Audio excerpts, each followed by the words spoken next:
Hoy quiero hablarles sobre San José. Venimos haciéndolo en varios de estos videos porque es el año de San José, proclamado por el Santo Padre Francisco desde el 8 de diciembre de 2020 hasta el 8 de diciembre de 2021, en recuerdo de los 150 años de la declaración que hizo el Papa Pío IX, Pío IX, acerca del patrocinio de San José sobre la Iglesia Universal, es decir, se lo considera patrono, padre de la Iglesia Universal. Y por eso, bueno, tenemos que conocer a nuestro Padre y tenemos que confiarnos a Él como Jesús en su momento débil, en su momento frágil, cuando era niño, se confiaba plenamente a la providencia, a los cuidados, a las enseñanzas que San José le daría.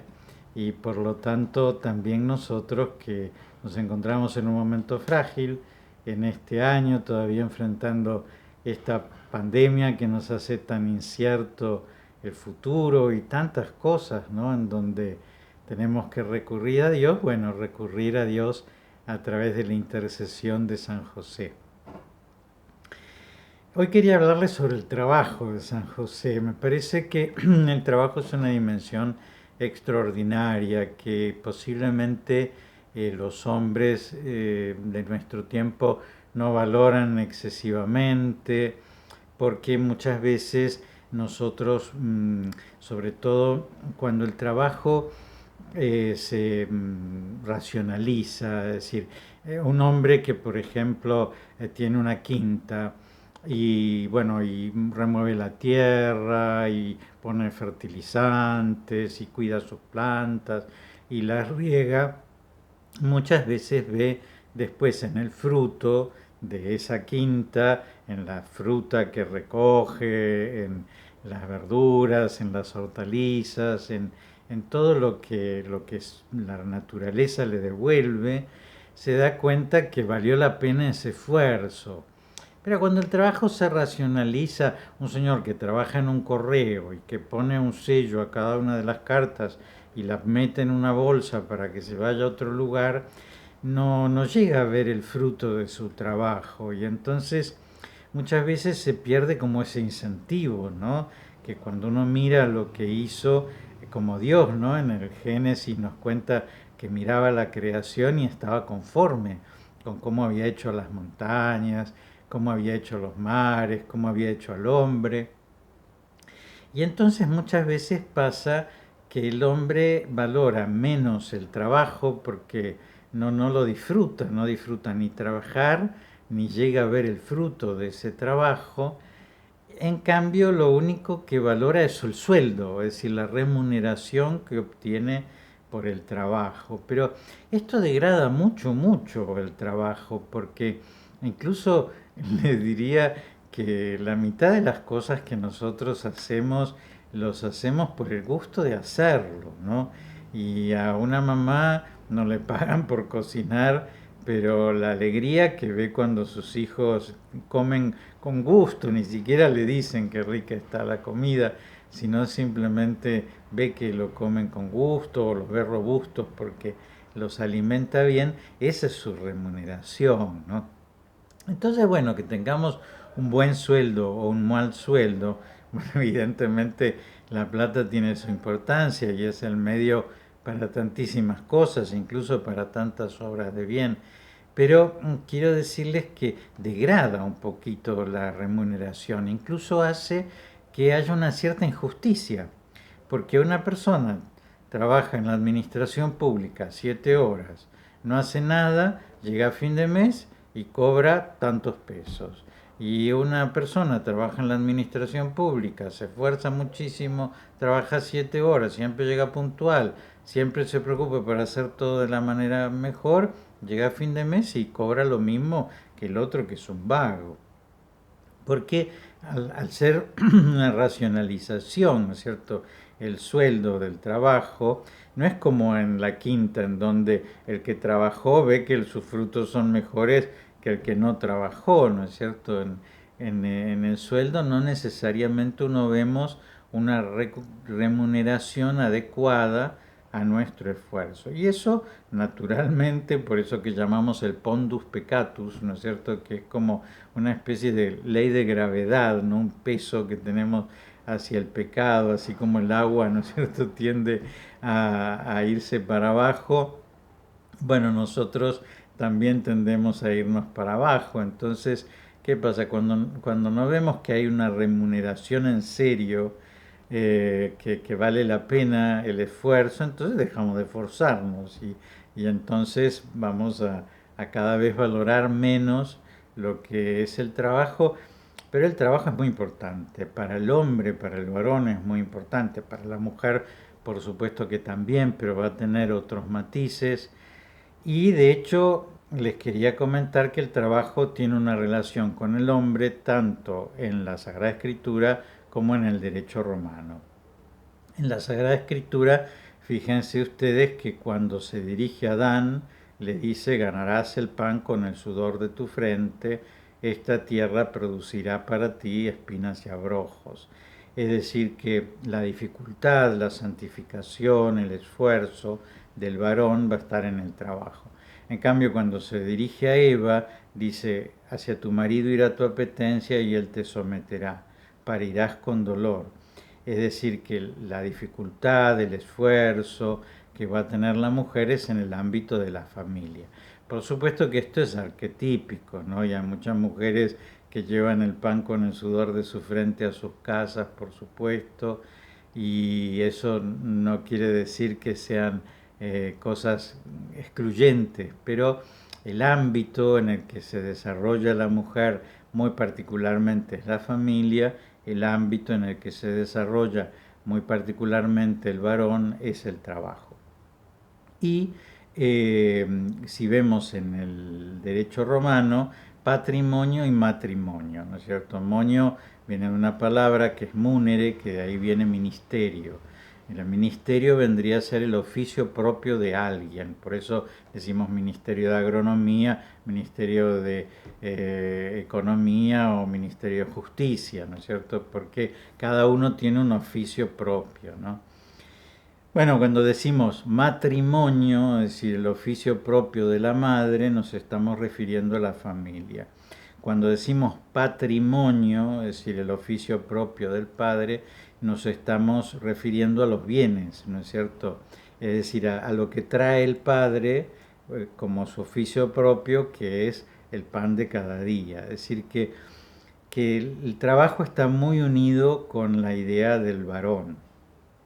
Pero además trabajo y familia, es decir, varón y mujer, están muy presentados en el Génesis como dos cosas que son creadoras, es decir, así como la familia crea hijos, ¿no es cierto? Porque en el Génesis aparece que Dios crea a Adán y Eva, pero después los hijos de Adán y Eva los crea Dios, pero también la unión sexual entre el hombre y la mujer. Es decir, que hay un acto que Dios acompaña dándole ese poder creador, pero es un acto humano, ¿no es cierto?, el de transmitir vida. Bueno, lo mismo, Dios crea las montañas, Dios crea los lagos, Dios crea los animales, pero Dios no crea las casas, ni crea los caminos, ni crea los puentes, ni crea los libros. Entonces, ¿quién los crea? El hombre. Y entonces decimos natura y cultura. La natura es lo nacido, lo que Dios nos da. La cultura es lo cultivado, ¿no es cierto? Lo que el hombre transformó. Entonces hay también una acción creadora, así como les digo, en la transmisión de la vida hay una acción creadora del ser humano, en el trabajo hay una acción creadora del ser humano, porque el hombre crea, ¿no es cierto? Por supuesto, no crea de la nada como lo hace Dios, pero crea. Dios le pone todas las cosas para que el hombre cree, ¿no es cierto? Entonces decimos, Dios creó los puentes, no los creó Dios, los creó un ser humano. Ahora, Dios creó un río. Ese río dividió dos costas. Dios hizo que un rayo que él creó quemara un árbol que se cayó. y que quedó la raíz de un lado de una orilla y la copa del otro lado de la orilla. Y entonces Dios creó unas ovejitas que vieron que había unos pastitos lindos del otro lado del río, y entonces que se dieron cuenta que si caminaban por el árbol caído podían llegar a la otra orilla. Y entonces el pastor, cuando quiso llamarlas, tuvo que cruzar de esa misma manera.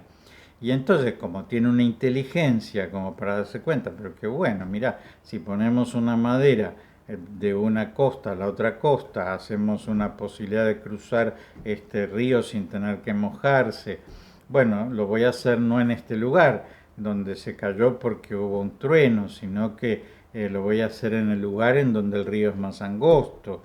Y lo voy a hacer con varias tablas para que no solamente pueda pasar yo haciendo malabarismo, sino también para que pueda pasar con un carro y pueda pasar tranquilo. Y le voy a poner una baranda para que no me caiga.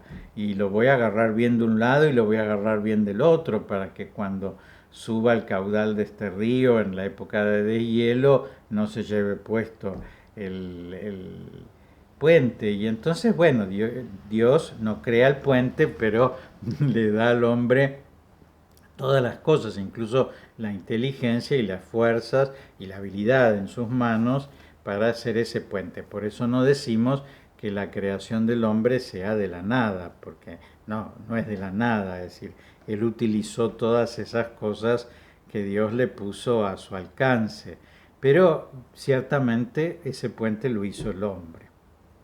Y entonces, cuando el trabajo se especifica más, llega a unas creaciones que son muy insólitas, ¿no es cierto? Y que nosotros vemos hoy la técnica llega a unos grados extraordinarios. Es decir, que el hombre por el trabajo puede colaborar con la tarea creadora de Dios, ¿no?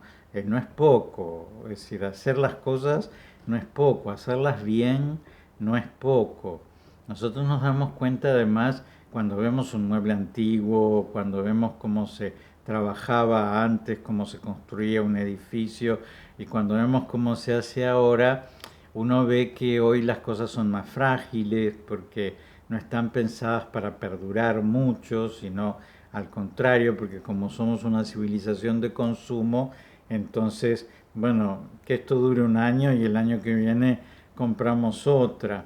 Pero en la antigüedad no, no es cierto. Es decir, el hacer bien las cosas era algo muy importante, porque además quizás un mueble lo heredaban 10 generaciones, ¿no es cierto? Un arado, ¿no es cierto? Lo heredaban 1000 generaciones, y si se rompía se reparaba, pero no, no se dejaba de utilizar.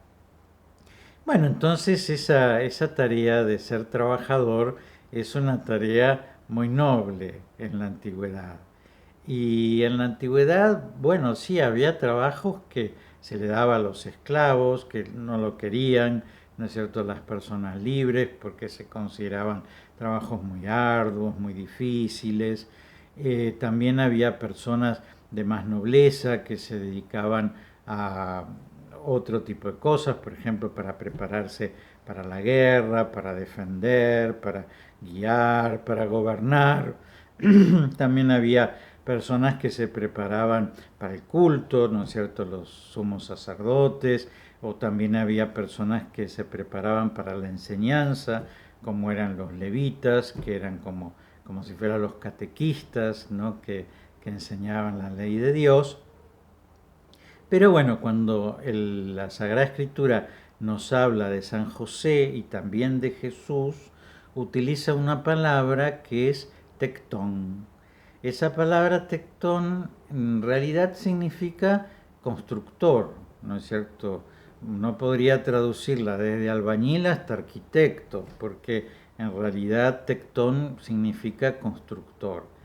Y solamente a partir del siglo II, San Justino tradujo esa palabra como carpintero, es decir, le dio la especificidad de un tipo de construcciones que eran aquellas que se hacían con madera, pero en realidad la palabra que está en la Sagrada Escritura no tiene la especificidad de la madera, sino que un tectón sabía de herrería, sabía de tallado de piedra. Es decir, un tectón hacía más cosas de lo que podía hacer un carpintero. Es decir, que San José seguramente no se dedicaba solamente a hacer sillas o muebles o carros de madera, sino que se ocupaba de construir, ¿no es cierto?, de ser albañil, proyectista, ¿no es cierto?, maestro mayor de obras, diríamos nosotros hoy, o arquitecto, que ese era el oficio de San José. Y que ese oficio que tuvo San José no solamente lo tuvo él, sino que también se lo transmitió a su hijo. ¿Se acuerdan que en un momento dicen, pero no es este el hijo del carpintero? Esa sería la traducción actual, pero en realidad dice, no es este el hijo del tectón, es decir, no es este el hijo del albañil o del constructor. Es decir, que Jesús se dedicaba a eso. San José se dedicaba a eso, a construir y sobre todo a construir viviendas, también quizás arados, también quizás puentes, también arreglar una puerta, también arreglar una mesa, todo ese tipo de cosas hacía un tectón en ese momento. Nos imaginamos la preocupación que tendrían por hacer bien las cosas, ¿no? Es decir, que evidentemente toda la virtud que tenía San José, y ni hablemos de la virtud que tiene Jesucristo, la utilizarían no en querer hacer una chapuza, como dicen en España, no es cierto, decir algo mal terminado, sino que querrían hacer algo sólido, algo que perdurara a través del tiempo, serían finos en cuanto a los detalles, no iban a dejar un clavo doblado ni una silla chueca, ¿no es cierto?, sino que harían bien las cosas. También harían estas cosas miradas no solamente para agradar al que les encomendó el trabajo y se lo va a pagar, sino también para que les agrade a ellos, ¿no es cierto? Mira qué linda cosa hice, y también para que les agrade a Dios, porque las personas que viven una vida espiritual profunda, a Dios lo tienen presente, ¿no? Es decir, y lo tienen presente como aquel que mira lo que estamos haciendo y que le parece bien o que le parece mal, y nos importa agradarle a Dios con las obras de nuestras manos, ¿no?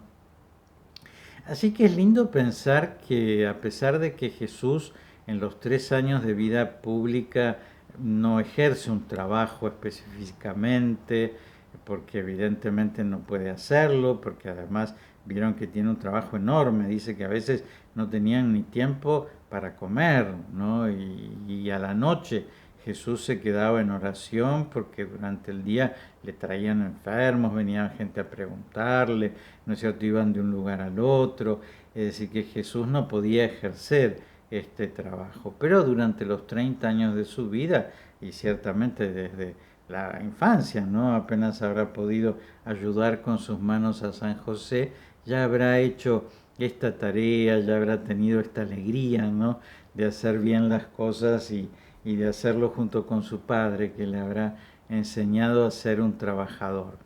Qué lindo es esto también, digo, para no ser vagos, para entender lo bueno, qué bien se siente una mujer cuando el hombre hace la parte que tiene que hacer en su casa, de arreglar las cosas, de que la canilla no gotee, de que el techo no tenga un agujero, de que las cosas funcionen, ¿no? Cuando el hombre realmente es industrioso, ¿no?, y está preocupado porque las cosas funcionen bien, qué lindo, qué bien le hace al hombre, ¿no?